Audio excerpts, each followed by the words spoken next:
This is Daniel Crosby in Geneva with Mr. Jörgen WARBORN, who is a member of the European Parliament. We're here to talk about MC12. Welcome to Geneva. Thank you very much.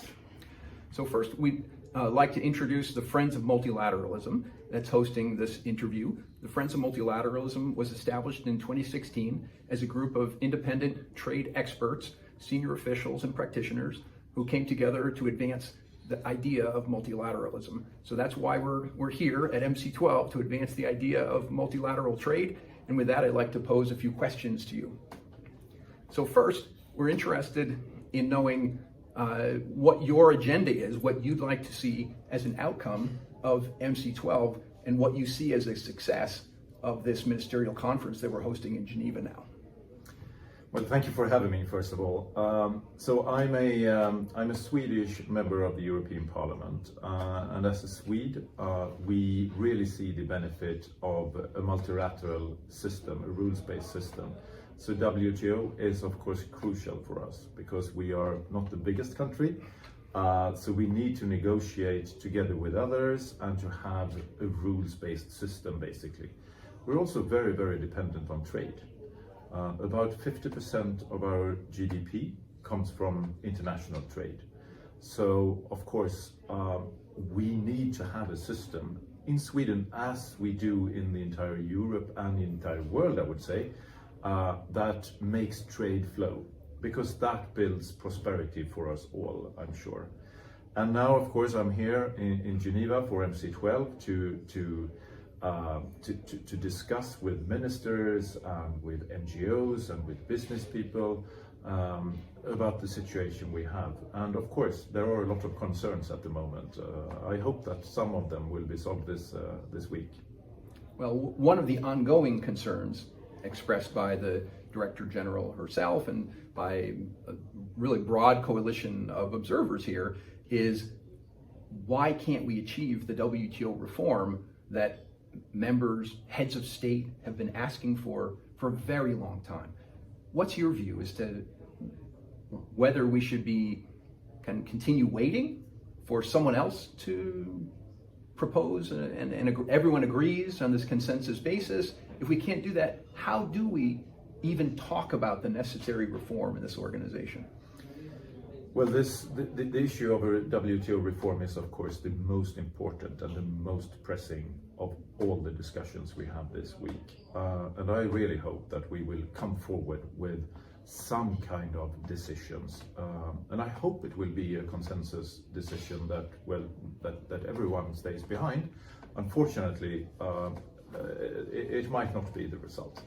And then we have to be a couple of members that go ahead and kick off those discussions, and hopefully some more members can join afterwards, because we urgently need those discussions in all the different responsibilities that the WTO have.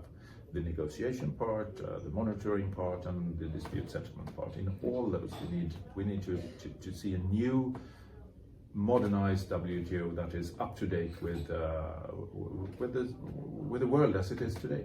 Well, the Friends of Multilateralism welcome that vision, and we hope it can be achieved by this Wednesday. So we also know, speaking of Sweden, you mentioned that you're a member of Parliament from Sweden.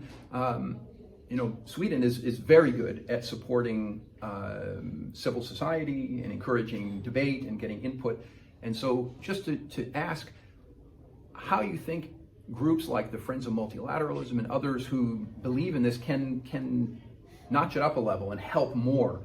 Is there anything we can do to provide information or come up with ideas and interchange with Parliament or civil society groups in Sweden or other countries? What do you recommend for our engagement in the future? Well, yes, you can, and it is very important that you do, and I know that you do this, because all the information, we need a lot of information and input. I mean, as a perspective from a member of the European Parliament, we get most of our information basically from reading newspapers and from the Commission, of course. And we need different sorts of input from NGOs, from think tanks, from the business community, to get the most, to get different views and different opinions. And as a politicians, our job is to balance different interests at the end of the day and take a decision that is good for the people.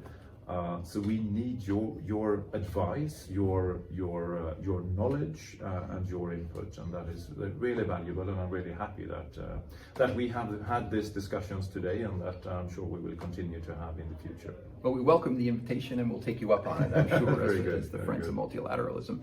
But finally, just like to open the floor for you for any closing statements. We know you're off to the negotiations and to the WTO building, and so if there's any other messages that you'd like our readers to understand and hear from Sweden and from the perspective of the EU Parliament, now's your chance to leave your message. Well, thank you very much. Yeah, I hope that this will be a success at the end of the day. And we have not only to think about this week, we have to think about WTO in the long run. Because of course, this is a very important organization for the long run, because trade builds prosperity. And I think we all need to also communicate to people, to voters, and to everyone that at the end of the day we all benefit from trade, no matter if we are a big country, a small country, a rich or not so rich. We all benefit from trade.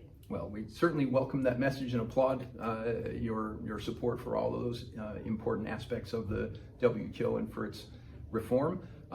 We also applaud the government of Sweden support for the WTO historically, and really welcome your visit. We note that you're a member of Parliament and you're here in Geneva. So really, we know you're very much engaged in the International Trade Committee of the Parliament, and it's your job. But not everybody's here, and you are. So we really thank you for coming to Geneva and being a friend of multilateralism. Thank you very much. Thank you for that. Thank you very much. Welcome to Geneva.